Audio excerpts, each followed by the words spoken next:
explain Biblical Polemics, which involved this verse. He is our chapter director, and he was also a former president of Christi whenever he was a student here at Baylor. So please give him a warm welcome. Hi everybody. It looks like we have a more full crowd than usual. We seem to have a couple visitors in the crowd, so thank you for coming. We're going to be talking about polemics here. Polemics are a difficult topic, to say the least. They're not very comfortable. They don't really fit within our modern sensibilities. Oftentimes we like to avoid conflict as much as possible in our modern society, and yet polemics is the exact opposite of that. They are very direct, they are very confrontational, and they don't leave a lot of neutral ground between them and the opponent.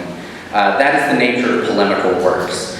Now, some people have questioned whether polemics should be used at all in the modern day. Some people debate whether certain passages of the Bibles are actually polemics or not. We're going to be going through this subject throughout the presentation, but because it's such a heavy topic, I wanted to help alleviate the heaviness of the topic tonight with the cutest thing I could imagine, Eleanor. So some of y'all met her last week. This is Eleanor. She's a curious little girl. She is 8 months. She'll be 9 months soon. She's also very fashionable. She's also a gift. She likes wearing bows. We figured that out at Christmas time. And she's also the best little helper for Christi. So this is her tabling at the conference a couple weeks ago. So she doesn't table on campus very often. She's usually at daycare. But sometimes you might see her tabling here too. But I just want to use that because, heavy topics sometimes need a little bit of a bright note to start them off. So first and foremost, what are polemics?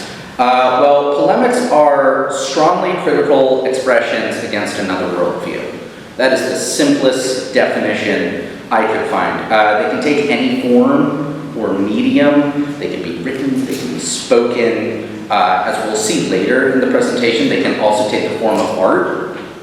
Very interesting. And it is the practice of engaging in controversial debate or a dispute.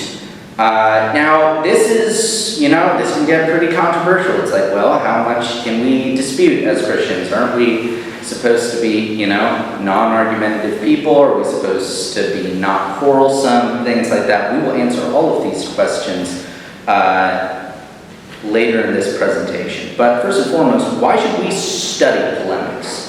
And this is a pretty big question because, if we don't have a reason to study polemics, then why are we here? So I want to answer that first. First and foremost, the Bible uses polemics, and these passages that are polemic in nature are often misinterpreted or twisted, and that is the first and foremost important reason why we should study polemics. It would be good enough to say that the Bible has polemics and therefore we should study them, because then we can understand the word. But even more so it's important because they're very easily misinterpreted or twisted. And so we have to learn how to interpret them properly, otherwise we might fall astray in how we act or think about the Bible. Secondly, polemics have been a popular tool throughout history, both by Christians and non-Christians alike. This is important because in order to understand the Christian tradition, you have to understand polemics. And in order to understand how other non-Christian groups interact with Christianity, you have to understand them too. And lastly, partially playing off of point 2, polemics can and will be used against you. And you will need to use polemics in the future at some point. You're not going to be able to use them, or should use them, in every situation, but you need to know how. So, what are the benefits of polemics? Well, first and foremost, they're highly effective at winning arguments and shutting down the opposition. That can also be a con in some situations. I'll get to that in a moment. It also leaves no compromise when arguing. Sometimes good if you're arguing against a position that you shouldn't compromise with. Can any of you think of a position that you would never compromise with if you were arguing with a person of that position? I can think of a few. Yeah, Caleb? Oh yeah, like compromising on the Trinity. That's a good example. If you're not a Christian in this room, think about something that you wouldn't compromise on. It's something that you could never compromise on. A very simple expression would be like Nazis. I wouldn't want to compromise with a Nazi on the value of human life. I would never expect any of you to compromise on that issue. So in some instances, not giving common ground is pretty important when dealing with people of that personal persuasion. 3, often polemics can embolden an audience to whatever cause you're rallying them for or an opponent against. And this can be really easily misused, so this can also be a con, but it's also a benefit. And lastly, polemics can and often are used to show the indisputable truth value of one idea over another. So these are all good things. These are rhetorical devices. They can be very helpful. But some of them are also part of the danger. The danger of polemics are often confrontational in nature. And so they're not effective against folks who are non-confrontational. They can also come off as particularly aggressive and alienate your audience. So just like you might not want to give common ground to somebody who has a completely deplorable position. Sometimes if you want to win that person over, and they're in a position where they might be convinced away from that persuasion, you might not want to use this as your first go-to. You might want to resort to something else.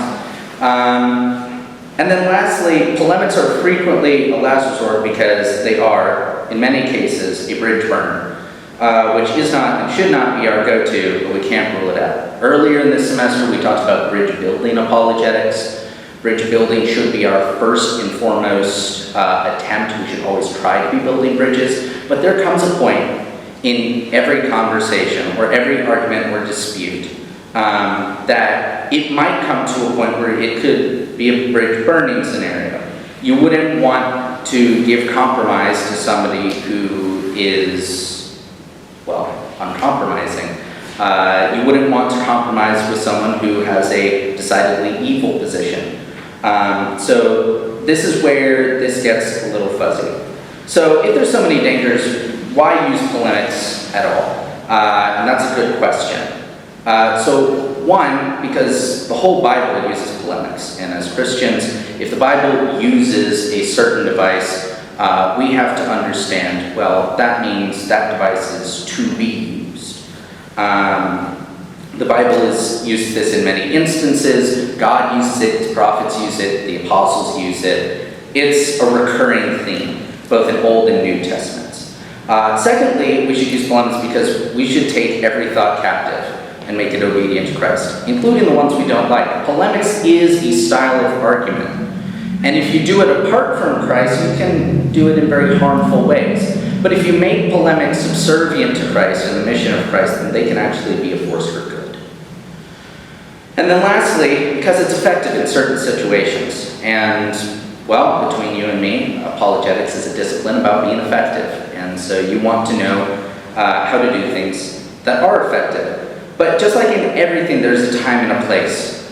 Not every situation calls for a polemical response.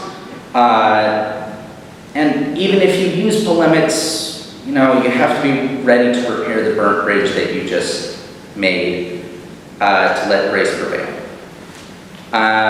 Polemics are what I call a jackhammer discipline.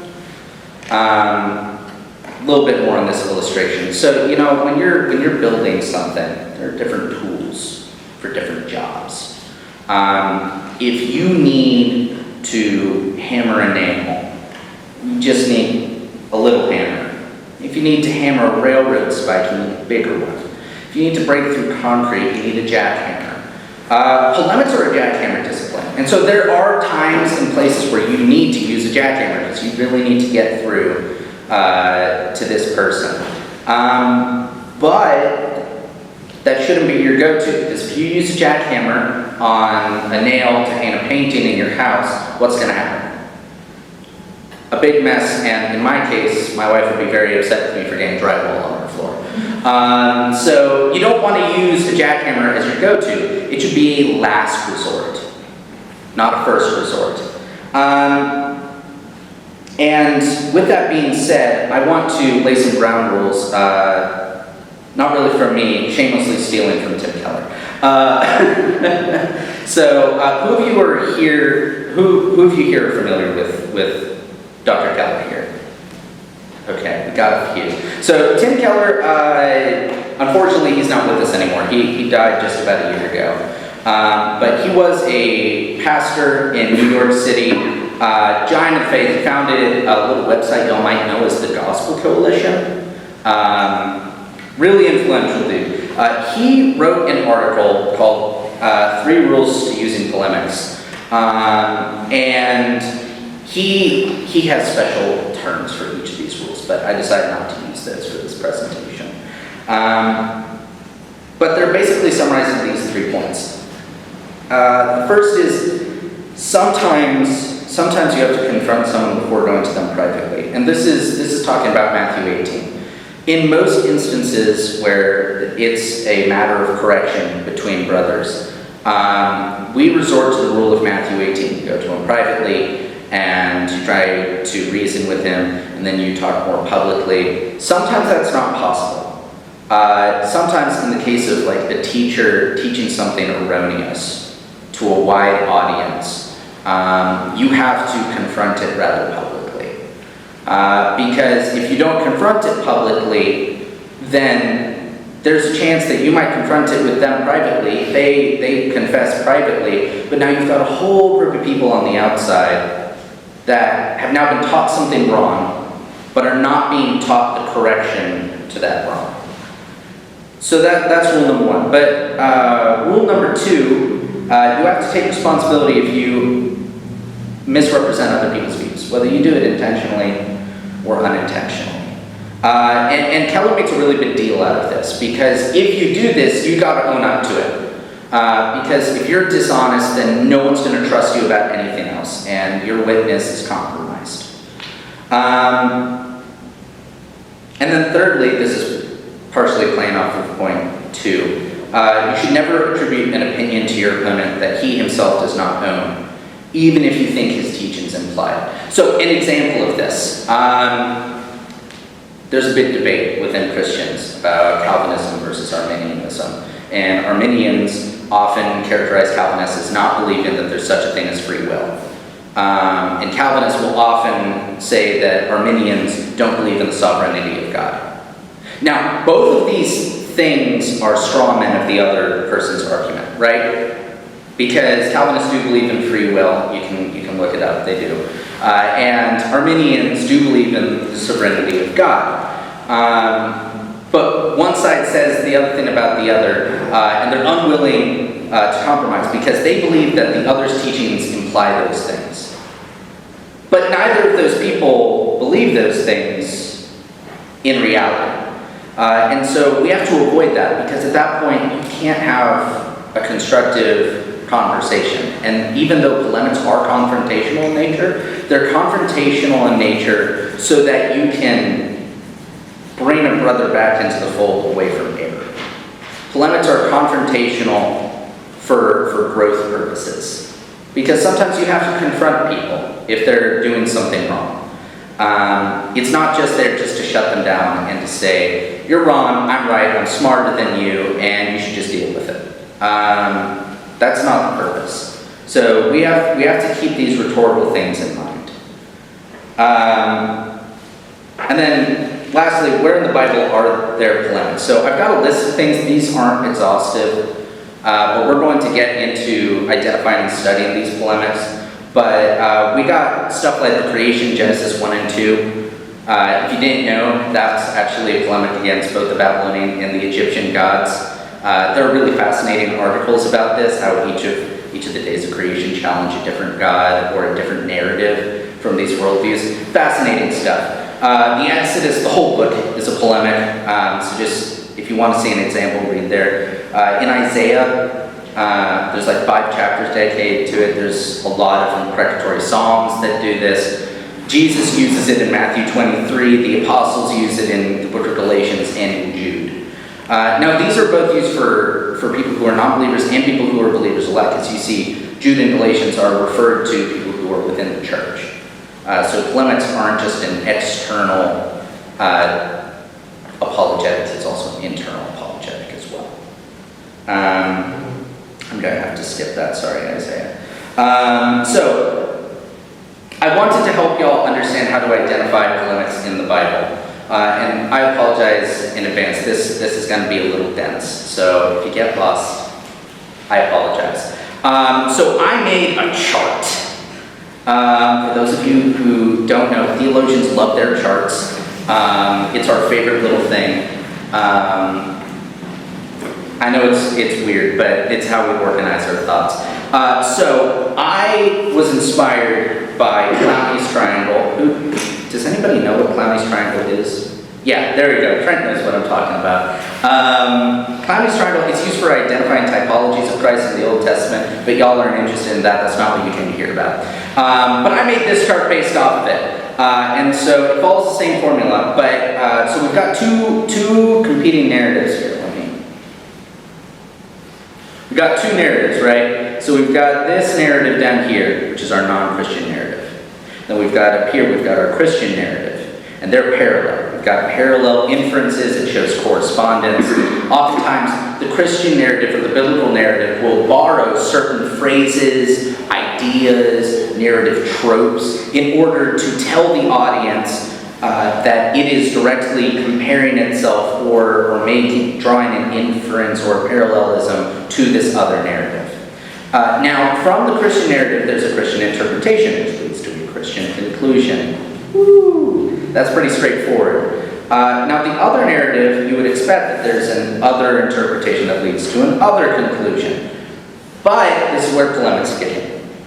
Polemics have a different interpretation to show, well, look, the Christian narrative and this other narrative share certain things, but the Christian narrative is a superior narrative to the other narrative in the things that it differs on.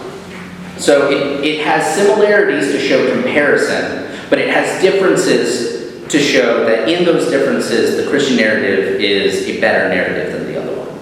Are y'all following? Nod your heads, right? Okay, cool.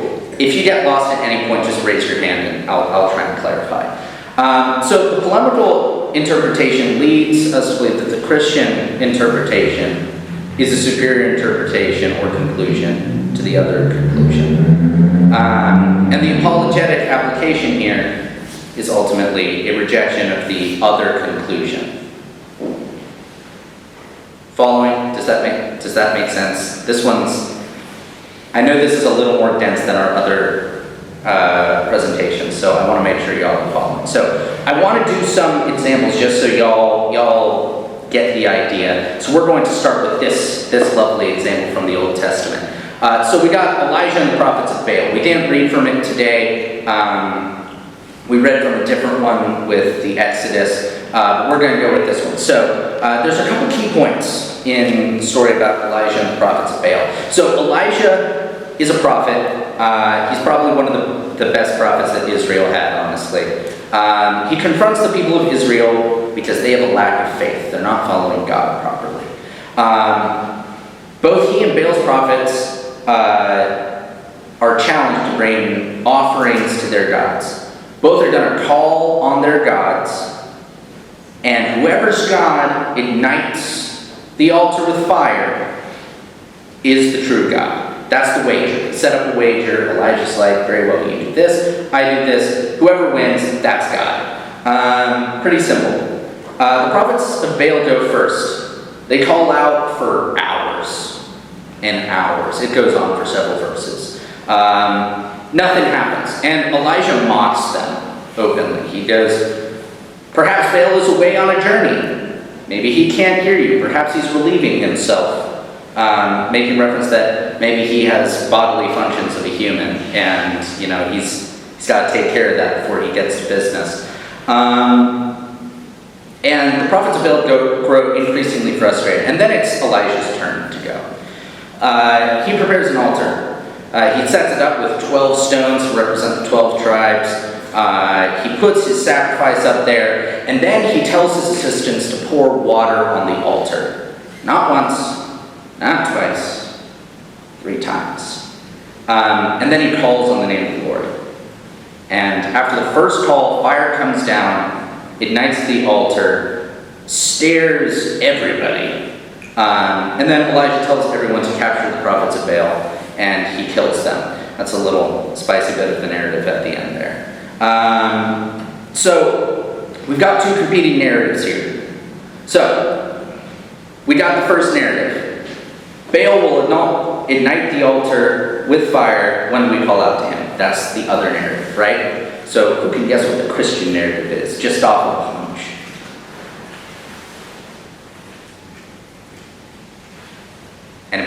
Anybody?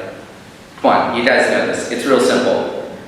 Yahweh will ignite the altar with fire when we call out to him. Pretty simple, you know? So the Christian interpretation, Yahweh did ignite the altar, therefore Yahweh is God.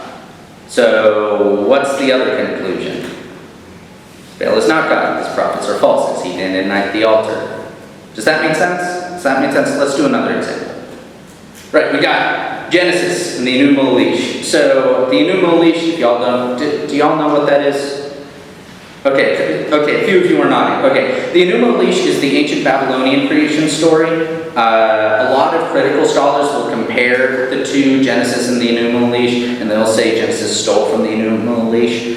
This is a really big point in Christian theology to say that it's a polemic, not just straight up copying, because the things that appear to be borrowed are intentional. They're not lazy, they're intentional to call out the Enuma Elish. So, the Enuma Elish says that the gods came about by a cosmic accident from the waters of chaos, or Tiamat. Humanity was a cosmic accident. The earth was a cosmic accident. Kings, and they have a conclusion that kings are divine rulers that were greater in their being than others, and existed as semi-divine persons. These are all conclusions from that ancient Near East narrative. Genesis uses a lot of similar language to the Enuma Elish. A lot, including the waters, chaos, things like this. Even some of the order of events, it has the same. But that's, just like we said, polemics use just enough to draw a comparison. But then, the beauty is where the differences are. So, the differences here are, 1, God is self-existent. He calls the waters into existence. He is not a creature in the waters. He is not created out of accident. He is eternal. Whereas the gods in the Enuma Elish, not eternal. B, humanity is an intentional creation. We are not accidental. Isn't that great news? Y'all are not a cosmic accident. Doesn't that make your day brighter? It makes my day brighter. The earth was intentionally made to display the glory of God and to be a place for humanity to live. Isn't that great news? That's the gospel before the gospel, you know?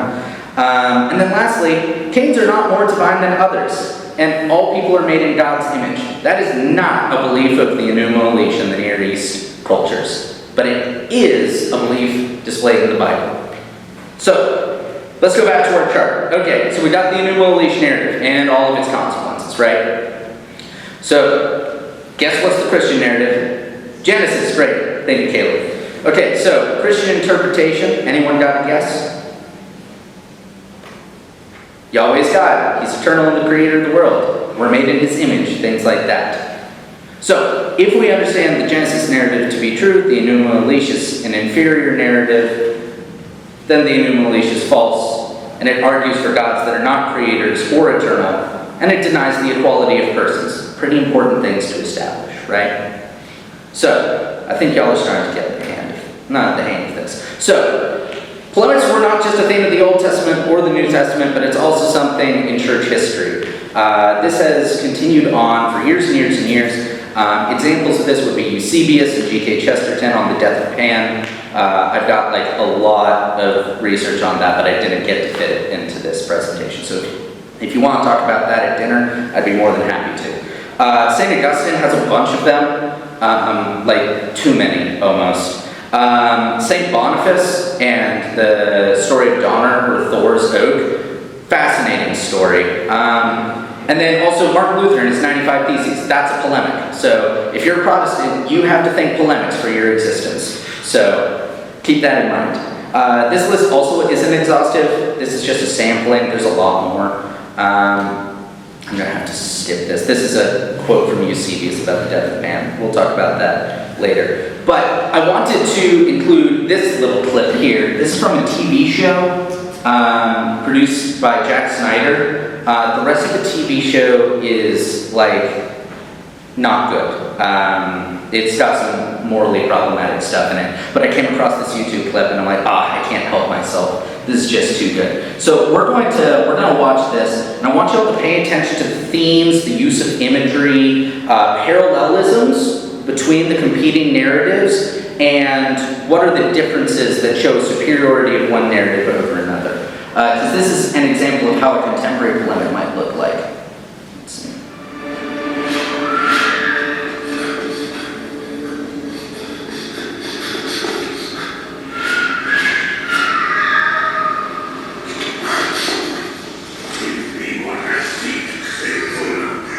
I told you, it has a cost.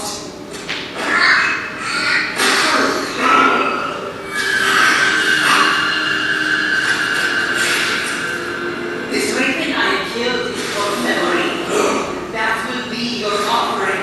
No more looking back, high one. Such is the cost of your friends.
Unworshipped, unloved.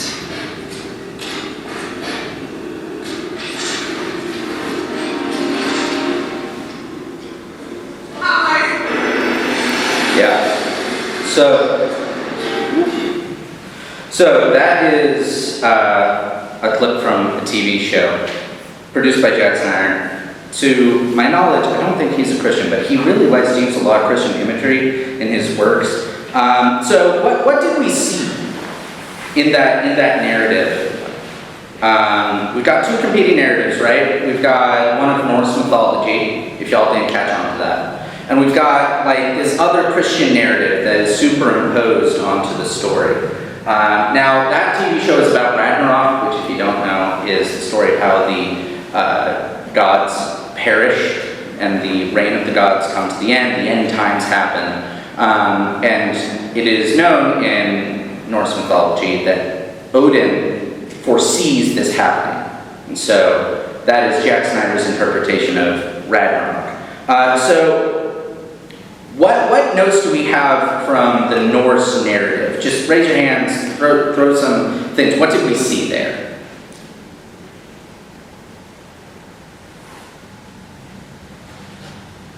Any takers? Any takers? There we go. saw Thor fighting this like giant serpent. Right. Yeah, Thor fighting the Midgard serpent. Yeah. What else? Fenris, the wolf. Yeah. What else did we see from the Norse narrative? What's like the conclusion of the narrative? Yeah. They're gonna lose. Yeah. You see the idols to the Norse gods being burned at one point. Thor dies ultimately in his fight against the Midgard serpent. That's part of the Norse myths. That's not something that anybody else added to that. That actually happens in their own myth. So we've got this. We've also got other things like Odin is characterized as the Allfather. He dies on a tree. Did you notice that? He's strapped to Yggdrasil, the world tree. He gains foresight. All the gods perish. If you also notice, Odin has 3 personalities sitting on the throne there. That's obvious intentional parallelism. What are some things about the Christian narrative that we see in this video? Any takers? Any takers? Maybe some things that parallel the pagan narrative. So obviously we got Christ dying on the cross, right? Paralleling Odin's death on Yggdrasil, being hung on the tree, that's parallel imagery. You also have things like foresight. Does God gain foresight? No. God always has foresight, right? So that's an aspect of the narrative, and we'll come back to that in a second. The gods perish, but do the saints perish in a Christian narrative? Yeah. The idols were cast away in the Norse narrative. What happens in the Christian narrative in the video? We see it fast forward almost. It looks like a busy city street, possibly in Europe or America, and there's a church there. Far in the future, Odin's looking into the future, the idols are destroyed, and what replaces them? A church. So this is an interesting narrative here. Also, unlike the other gods, Christ dies, but he comes back. So, those are all important things. The Christian interpretation of this is, of course, Jesus is God. Now, one of those things to understand, how do we know that this is a superior narrative? Would you rather worship gods who die and don't come back, or gods that can resurrect from the dead? Just straw poll, raise your hand if you would prefer to worship gods that died and don't come back. Anyone want to worship a God that is eternal and keeps on living? Yeah. That would be my preference too. That's one aspect of the superior narrative. Would you rather believe in a God that has foresight, or one that has to get foresight? One that seems to be imperfect and gain something that they don't have? Any takers for the God that has to learn to do something new? Perhaps a more human God that can make mistakes, who doesn't know the future? Yeah, no takers. What about the one who already knows the future and holds it in their hand? Yeah. See, already we see the establishment of a more superior narrative. Do you see that? This is the art of polemics. Now, these are a little more implicit rather than explicit. Written polemics are often way more explicit. But here we are. So what's the apologetic application of all this? Anyone got a guess? If you've got it, you can just say it. Odin's a god. Yeah. Odin's not God. You shouldn't trust him. Odin doesn't have foresight. Odin can't prevent the deaths of the other gods, Odin eventually goes into a coma and never recovers. So, and in this narrative, Odin goes unworshipped, unloved, as said the Norn, which, if you don't know what a Norn is, you should look that up later. But this leads to the greatest polemic of all. We talked about Odin on the tree versus Jesus on the tree. And I think this is perhaps the greatest polemic in the Christian apologist's arsenal. It's not anything else, it's the cross. The greatest polemic was given in the person of Jesus, in the crucifixion and the resurrection. I've got this passage from 1 Corinthians. Would anybody like to read this? Any volunteers? But now Christ has been raised from the dead, the first fruits of those who are asleep. For since by a man came death, by a man also came the resurrection of the dead. For as in Adam all die, so also in Christ all will be made alive. But each in his own order, Christ the first fruits, after that those who are Christ's at his coming. Then comes the end, when he hands over the kingdom to the God and Father, when he has abolished all rule and all authority and power. For he must reign until he has put all his enemies under his feet. The last enemy that will be abolished is death. For he has put all things in subjugation under his feet. But when he says, all things are put in subjugation, it is evident that he is accepted who put all things in subjection to him. Great, thank you. So, we got some notes here.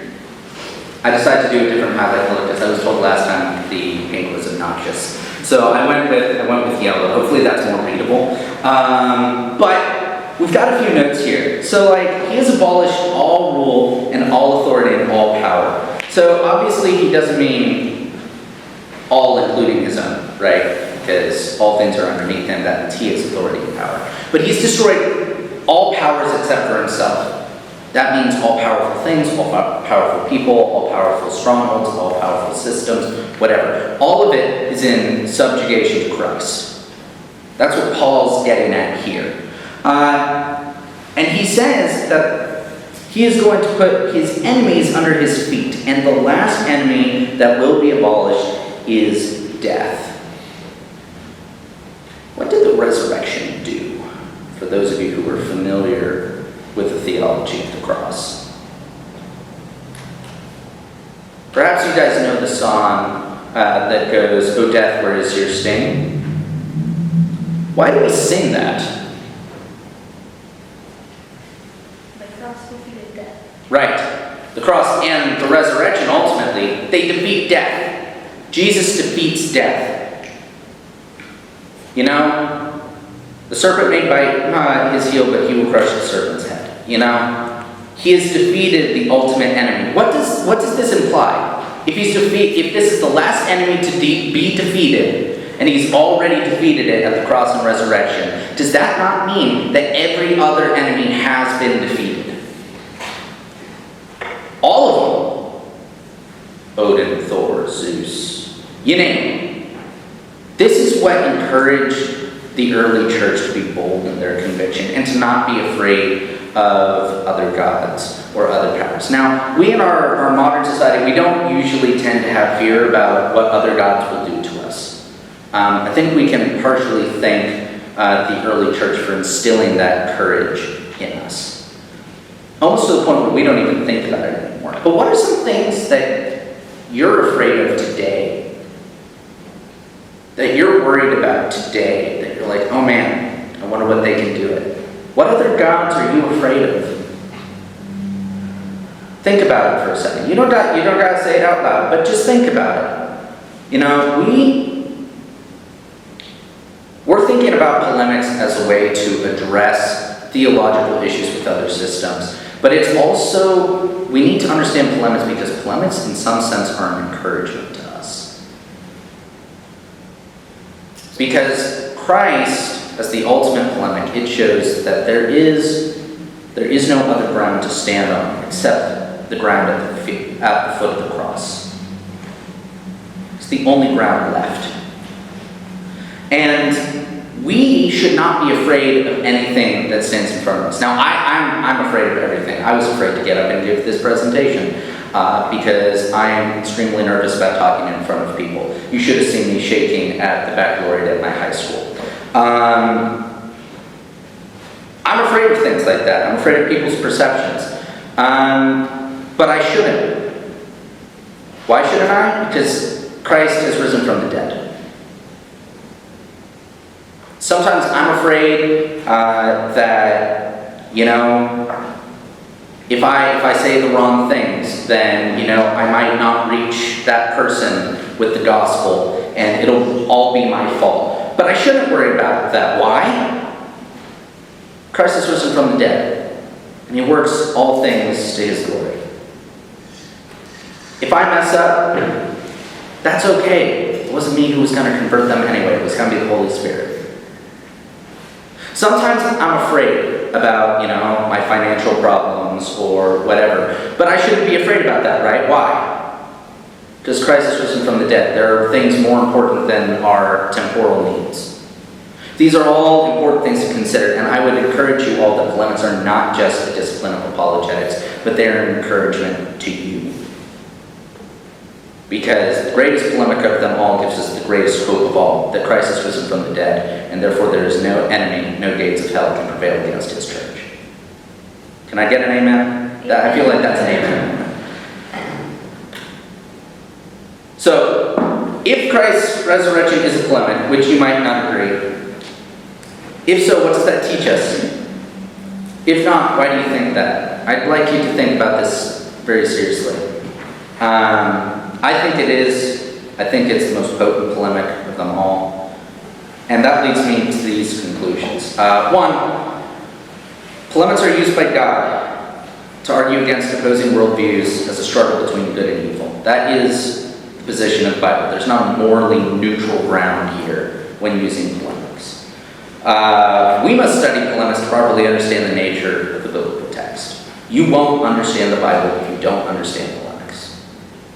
Plain and simple.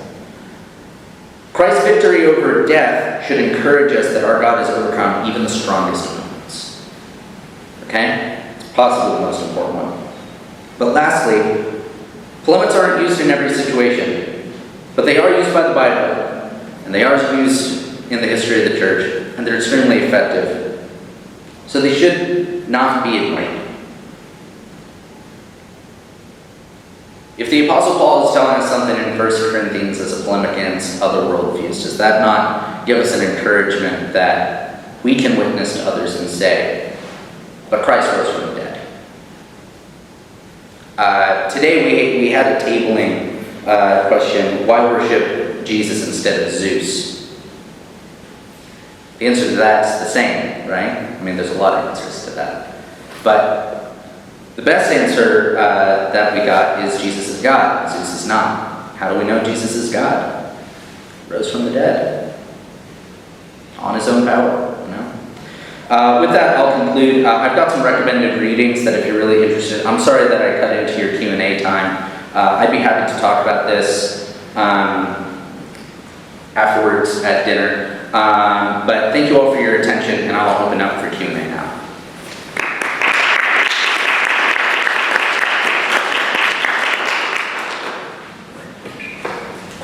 Questions, comments, concerns, angry monologues, shaking fists, anything?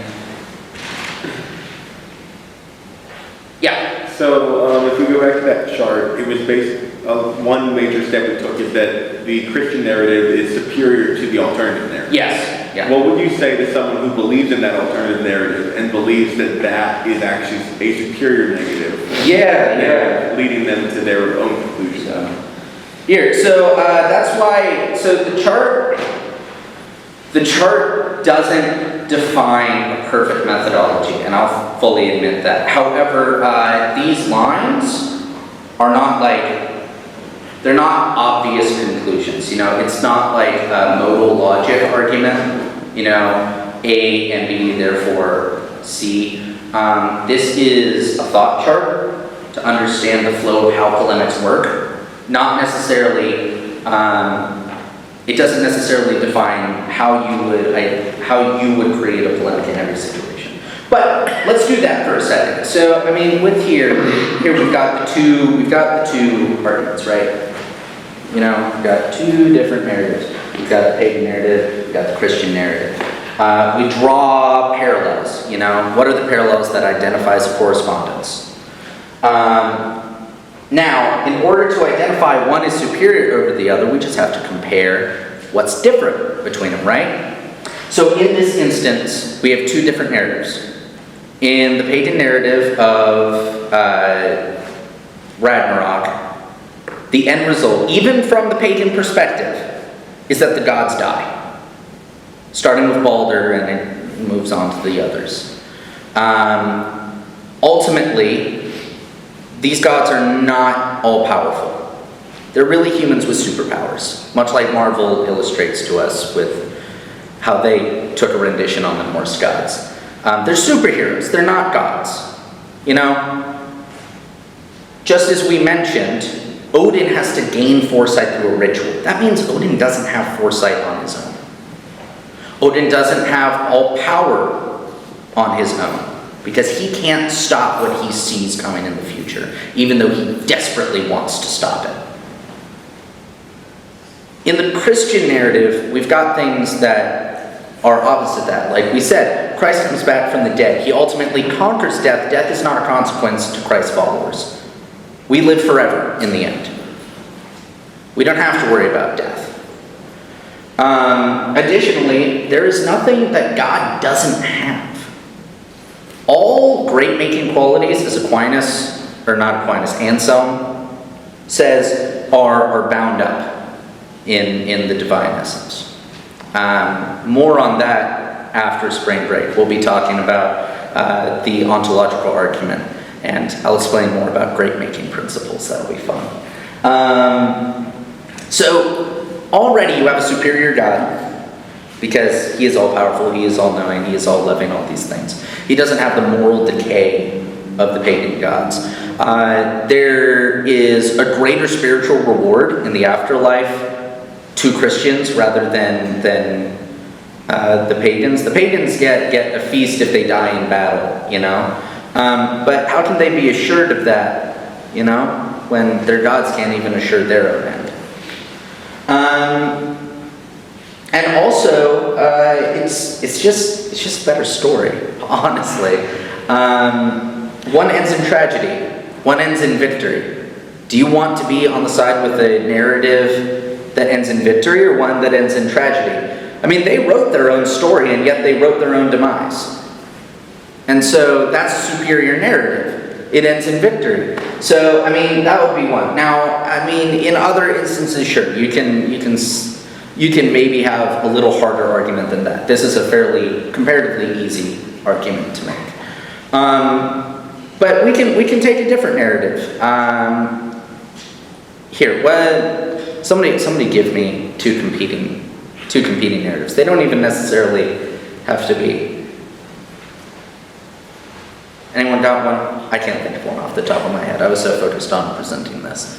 But like, take the Enuma in Genesis, like we compared earlier. Would you rather have a narrative that prioritizes the value of human persons?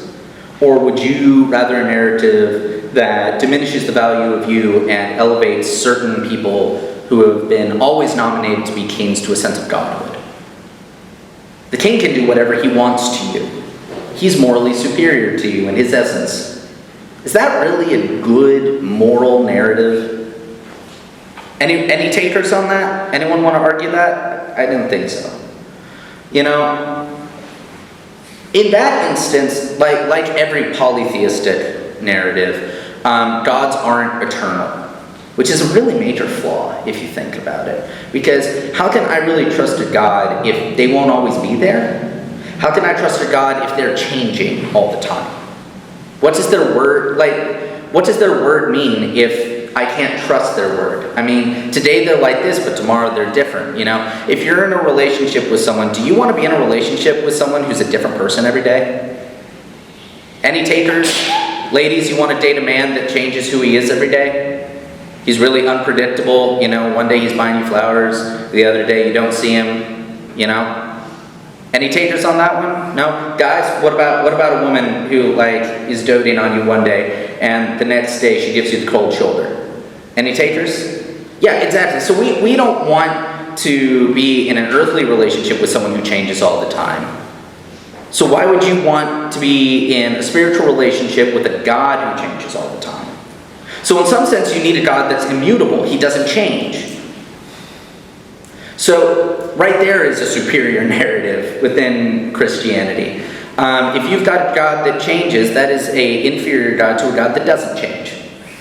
And Anselm gets into that with the great making principles, but I'll save that for the later presentation. Any other questions? I'll go back to the selected readings. So if y'all are interested, you can look at that. There's a lot of them. I acknowledge that. Some of them are like horrifically long, like Irenaeus. Because dude could, he could go on for a while.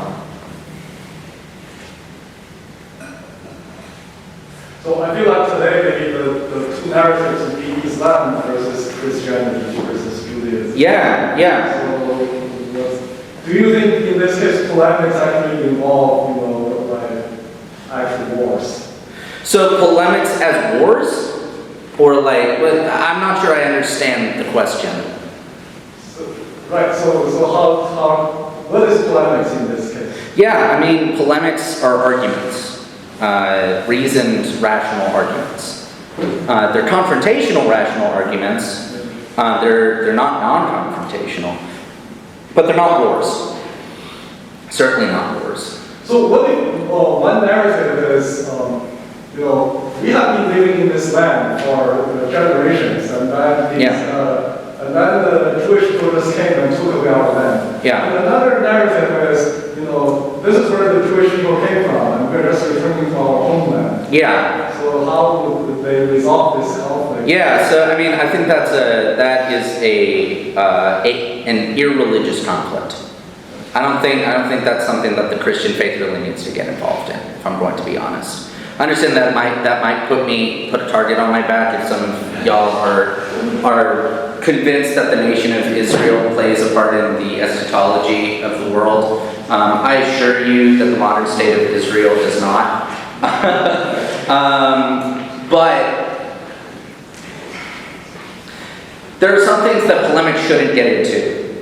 Religious polemics have nothing to do with secular politics. If it's not something that is part of the biblical instruction on faith and morals, Christian polemics have no business interacting with it. So, who owns this particular bit of land? I could care less. I think the Bible, if it's between two neighbors who have a dispute over land, I think the Bible has great instructions on how to do that.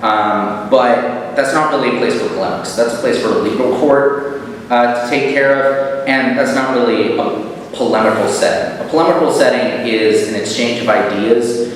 In a legal court, that's not really the goal. The legal court is the interpretation of laws. So it's kind of a different goal, and so it's somewhat of a bad comparison. Now that being said, challenging the narrative of Islam as a religious narrative, I'll give you some examples here. So one, Islam believes in what's called radical monotheism, right?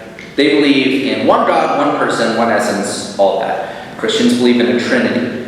This is something I'll also get to in my Trinity presentation. But why is a Trinity a superior narrative to radical monotheism? I'll give you one reason. Who in this room here believes that God is love? Raise your hand. Raise it high. Yeah, great. God is love, right? How can God love if there's no one to love? Is love not a relational thing? Is it not? Can you be love if there's no one to love? Because if you just love yourself as a person, that's just narcissism, right? Right? But here's the trick. With the Trinity, how many people are there? How many persons are in the Trinity? We got 30. So, love can be shared amongst the Trinity. One person shows love for another. God, the Father, shows love to the Son shows love to the Spirit shows love to the Father, and vice versa between all of them. God can only be love if there are other eternal persons within the Godhead. Otherwise, it's not love, it's narcissism. So either you have a narcissistic God, or you have a God that truly embodies what love is, because love is a relational thing. Otherwise, if God was love and he was a radical monotheist deity, the only way that God could love is once he created humans, and then he could start loving. But he couldn't be loved before that, which means that one of the great making principles, one of the attributes of God is dependent on creation. So which would you rather have? Would you rather have a God whose eternal attribute is conditional on you or conditional on himself? Any takers on the conditional versus unconditional relationship? Any takers for a conditional God? Any takers for the unconditional God? Yeah, see, there we go. So that would be one example of a competing polemic. Now, I came up with that off the top of my head, which is why you should study medieval philosophy. That's my plug. But yeah, that's how I would answer that question. But there's a lot of others you can take for competing with an Islamic narrative. But that's probably one of the better ones. Any other questions? We're right at 7:30. We don't have time for questions, but I'll talk to you then. yeah, I'll talk. If you have questions, I'll talk to you at dinner. Sorry we couldn't get to the end, but let's pray and then we'll wrap up. Heavenly Father, thank you for this time.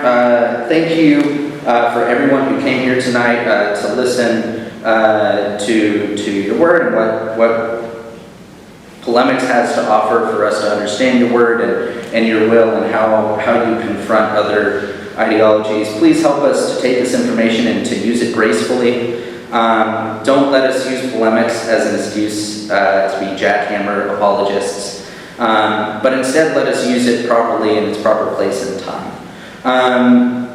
Please guide our thoughts. Please direct us to bring glory to you always, and to preserve us from sin and to consecrate us for your work this week, Lord.